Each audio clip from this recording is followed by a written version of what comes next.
Hello, witches. It's Strigabella, and I wanted to talk about my awesome new tool that I made. Um, I believe I already made a video a while ago, a week or two ago, about the topic of old school kind of traditional witchcraft stuff that I was reading. I was talking about the book by Robin Artisan or Artson, I forget how you say the last name. The Witching at Hollow Hill, I forget. I was reading a bunch of books. Treading the Mill was one of them, by Nigel Pearson, and The Witchcraft of Hollow Hill, I think it's called, by Robin Artisan or Artson. And so I decided I wanted to find myself and make a stang. There's not a lot of stuff that you can find in like regular stores that are around, like even in Salem. It's pretty hard to find something like that isn't just, a regular wand or a regular broom, or some kind of elaborately crafted, really expensive sort of ones. But there's nothing really old school. And in fact, last time I went, which was, I didn't go last year to October in Salem. I was so sad. But every year I usually go for the kickoff parade, which is next Thursday, actually. Next Thursday is the Salem October kickoff parade. And all the schools go and they get dressed up. They have a zombie parade, and the witches all come at the end of the parade. It's really cool. And they throw out candy and stuff to the people watching the parade. It's very cool. So anyway, my kids loved it when they were little, but they're not really that excited about it anymore because they're teenagers and, But what was that? I don't even remember. Oh yeah, the sting.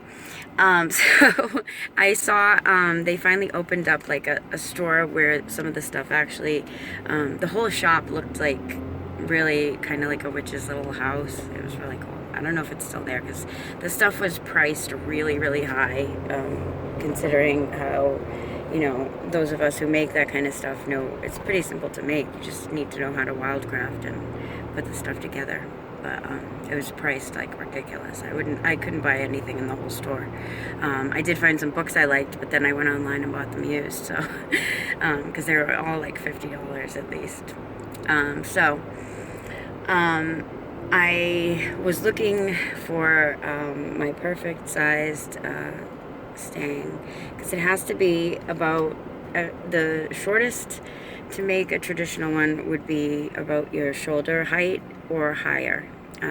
Typically it's about the height of you, or slightly taller. Think on the lines of Gandalf from Lord of the Rings, like his staff of power.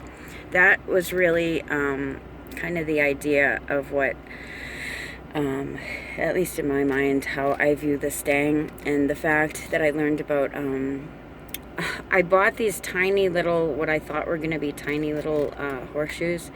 I don't think I showed them yet in a video, but they're iron mini horseshoes, and they were supposed to be like, I thought 3 inches was like, pretty tiny.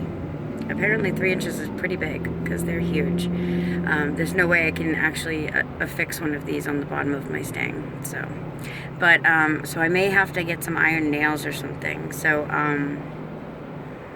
hey, if anybody has some iron nails you want to mail me, wink wink. I know somebody who happens to come into an abundant supply of iron old school nails. So hit me up if you like, girlfriend, sister.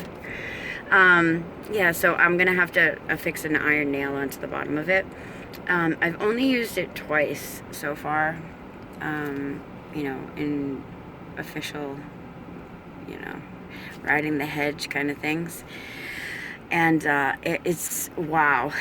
I'm really glad that I started learning, more of this like hidden, non-popular, neo-pagan kind of stuff, because it really took my practice up a notch. It was really, really amazing.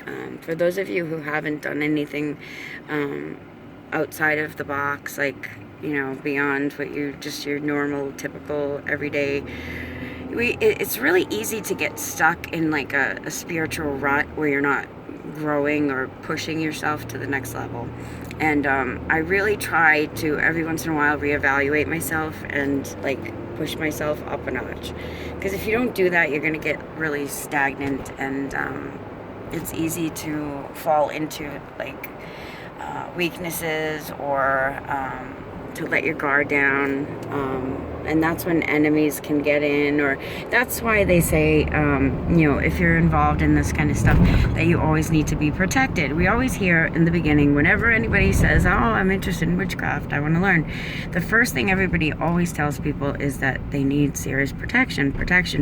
That's all you hear when you first start reading stuff, is how important it is to be protected. Now, in the beginning, you probably don't really need the kind of protection that everyone's telling you need protection for. But as you grow and as you start to do things like riding the hedge and interacting with, you know, otherworldly energies and forces and spirits, there are actual, like, spiritual things that have their own agenda. Things that can harm you, and once you start learning about that, even thought forms. I should do a video on thought forms. That's a really good one, because, you know, we think, I'll never forget when I made my first fetch.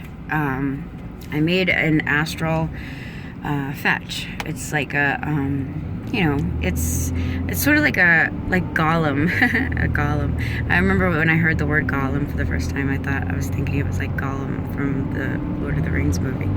But a golem or a fetch or some people call it a familiar, but I don't really look at a familiar in that kind of way.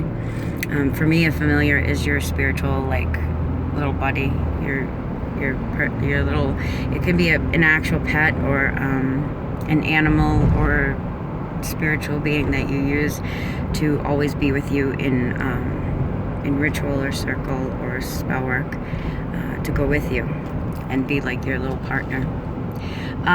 But anyway, the golem or the fetch is it's like a kind of like a thought form. It's like something that you create, you name it, you give it life, you feed it, you give it instructions. It's sort of like a little slave, kind of, that has its own mind to an extent, but it doesn't have an actual, like, a human soul like we have, but it does have a spirit. And when I ever really realized the life that's in something like that, like, it actually has its own kind of independent life. And you know, I remember feeling really bad the first time because you're not supposed to create them and then just like send them off in the world, because that's they don't think and feel without a soul like we do. So that's why they have to be very specific with every detail on how you create them, what they're going to look like, what their qualities are going to be, what their assets are, how they're going to be able to behave, what strengths, what weaknesses, or whatever. You have to be as specific as possible, because if you leave a loophole, you know, something that hasn't been born into the world and learned through experience and nurturing and all these things, it's not going to be able to handle or do what you would expect, because it can't know what you expect if you don't tell it. But when I ever, in an astral kind of projection experience, I came in contact with my astral being that I created, and I realized how real stuff like that is. So when people are thinking about a person, and they're hating a person, and they're just spending so much time and energy focusing and obsessing, because those of us who have ever been attacked or had drama like against us, we realize, like, people who are so unhappy or miserable with themselves, they have nothing else to do but to focus and think and stew, and that's a lot of energy projected towards a person. And that is some powerful, dangerous stuff. And whether or not they are a witch or even consciously aware of what they're doing, that's a thought form projected towards you, and that can actually really cause a lot of harm in someone's life. And I know firsthand, I've had experiences where I did not take the precautions that I should have because I was too nice and too kind and too sweet and didn't want conflict. And, this was probably like a decade and a half or more ago. But I am not that naive little witch anymore. I know better now. You have all the right to take precautions to seriously protect yourself from anything like that. Anybody who wishes, because now I have the power to actually find out what people wish on me and send it back to them.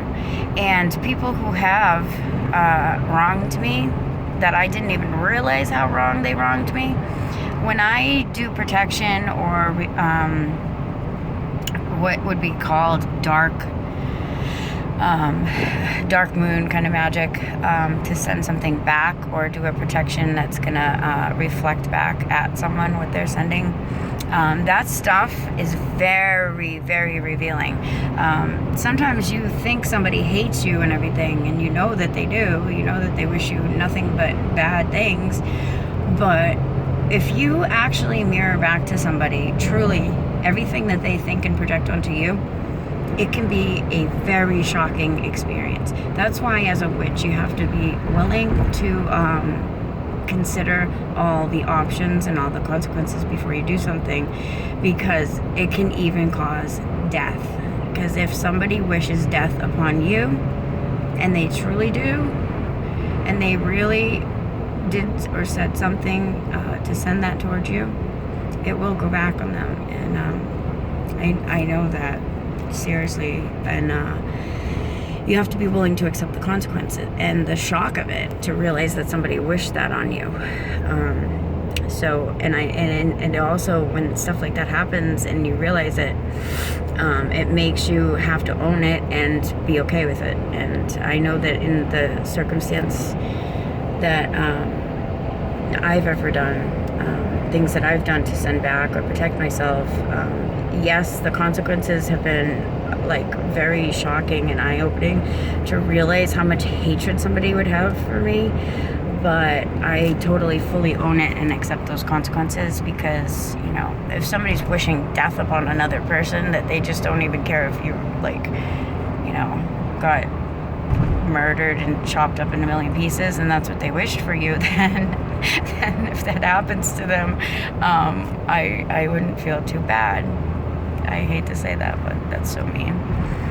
But yeah, so I mean, it's just, if your mind isn't at that evil level of like hatred and misery, you can't understand how somebody gets to that place, but people do. And the longer I'm involved in the craft, it's a lot of responsibility to bear stuff like that.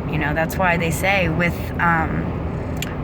knowledge comes power and responsibility, because it's not just the power to change people's lives and stuff like that, to manifest your will, but the responsibility and the power that you're holding is even in just protecting your own self and defending yourself and bearing the responsibility of what happens from just protecting yourself and your family, and what people's thoughts for you are. That's a huge responsibility to bear, because if you don't really know what they're thinking or doing towards you, and then you find out, that you have to own that, and you have to bear that responsibility on your shoulders. And I'll just say, there's some people in a grave that I just can't wrap my head around that sometimes. Some people joke about hexing and cursing and stuff, but it's not funny. Sometimes it's not. It's serious business. And in the